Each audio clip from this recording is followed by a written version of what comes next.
Imagine one of Africa's most dangerous animals living freely in Colombian waters. Does it seem impossible? Well, that's the reality. Hippos, which should be thousands of kilometers away, are multiplying in Colombian rivers and causing a huge impact on the ecosystem. But how did they get here? And what are the challenges of this unexpected invasion? Welcome to Top 10 The Best.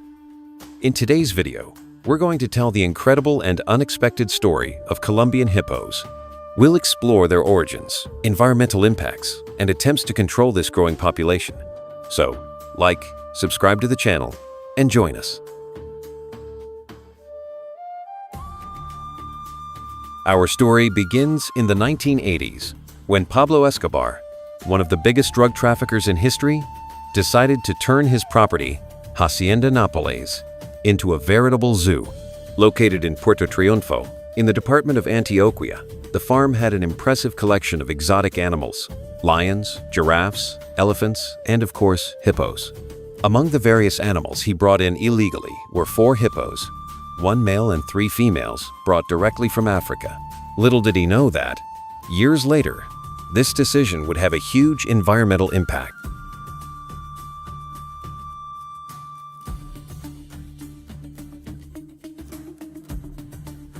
In 1993, Pablo Escobar was killed, and his fortune and properties were confiscated by the Colombian government.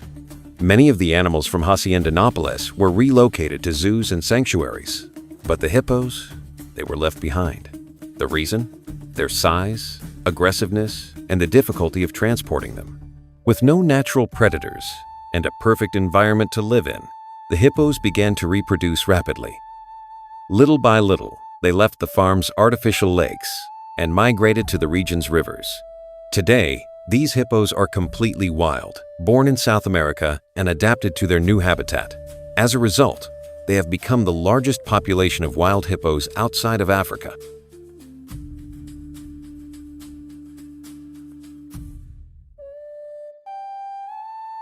Today, hippos are no longer confined to Hacienda Nápoles. They have colonized Colombia's rivers, especially the Magdalena River and its tributaries, where they have found a perfect habitat. The warm climate, abundant water, and lack of natural predators have allowed their population to explode. Currently, it is estimated that there are between 160 and 200 hippos in the country, and this number could double in a few years if nothing is done to control their reproduction.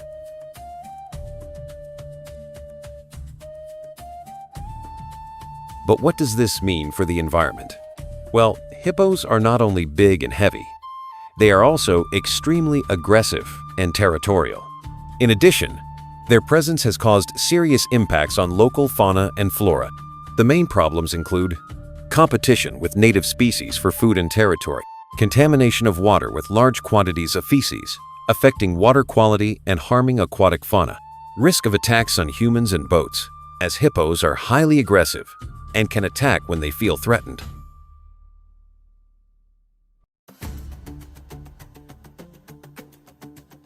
In addition to environmental problems, Colombian hippos have also been involved in serious accidents.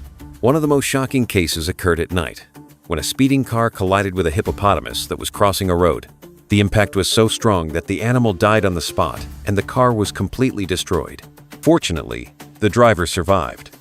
But the accident drew attention to the dangers of these giants outside their natural habitat.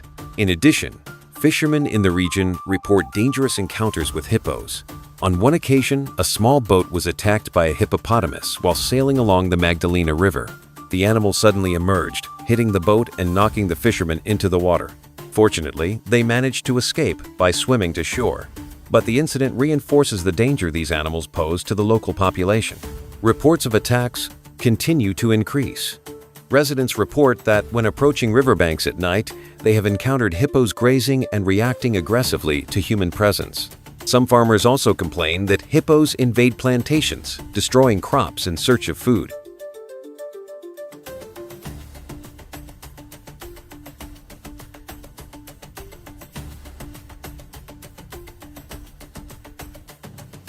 If hippos continue to live freely in Colombia, we could be witnessing the emergence of a new subspecies adapted to the South American continent.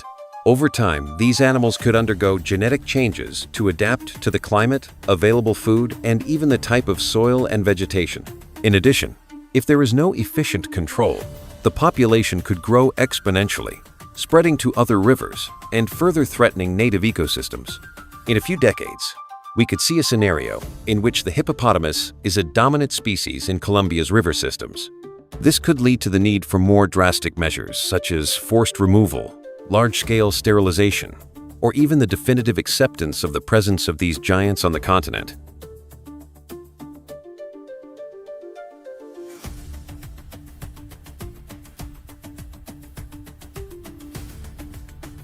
Colombian hippos are a fascinating example of how a decision made decades ago can have unexpected and lasting consequences. Today, these giants face an uncertain future as scientists, environmentalists, and locals try to decide what the best path forward is. What do you think of this situation? Should we control the hippo population or let them roam free? Let us know what you think in the comments. If you like this video, don't forget to like it, subscribe to the channel, and turn on notifications for more wildlife content. See you next time.